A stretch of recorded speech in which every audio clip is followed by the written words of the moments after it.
Fransa yetim eli olarak Batı Afrika Mali'deyiz inşallah. Öncelikle bu yeni açılan Fransa'daki derneğimizin hayırlara vesile olmasını Rabbimizden diliyoruz inşallah. Rabbim bu hayır kervanında katkı sunanların hem bu dünyada hem de ahirette iyilikler nasip etsin inşallah. Şu anda Batı Afrika Mali'de bir kamptayız. Savaş mağduru olan bir kampa geldik ve bu kampın çoğunluğunu kadınlardan ve yetim çocuklardan oluşuyor. Fransa'nın bize bağışladığı gıda paketleri inşallah burada ihtiyaç sahibi olan insanlara dağıtacağız. Öncelikle şunu belirtmek istiyorum ki Fransa'daki Müslümanlardan Allah razı olsun. Rabbim hayırlarını kabul etsin inşallah. Bizlere katkı sunan, Fransa yetim eline katkı sunanlara Rabbül Alemin bu dünyada da ahirette de iyilikler nasip etsin inşallah. Allah razı olsun.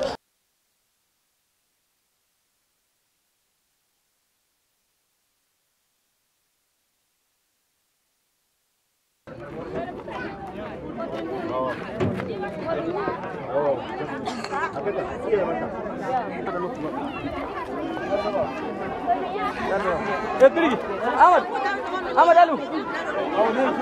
Ndale.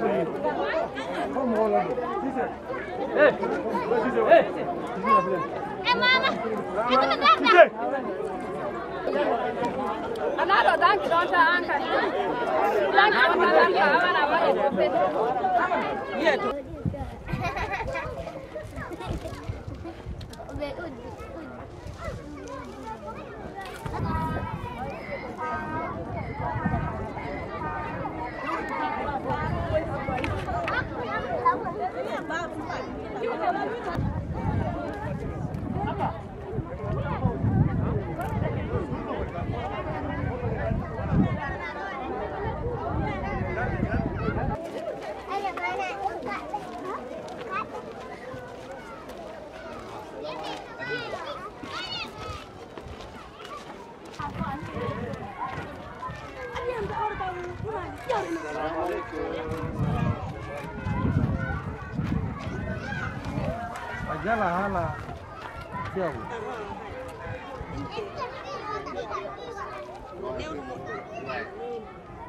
Fransa yetim eli olarak gıda paketi dağıtımlarımıza devam ediyoruz inşallah.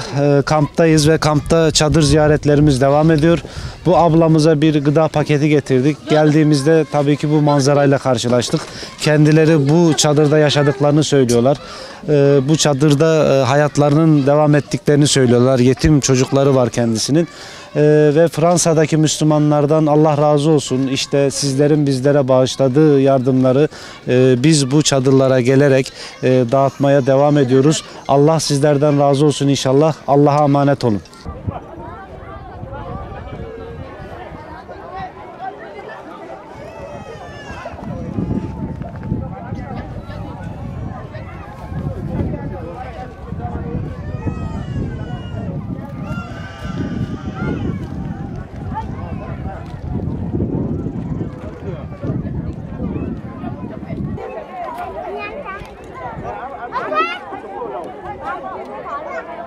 Nó chết à, bạn.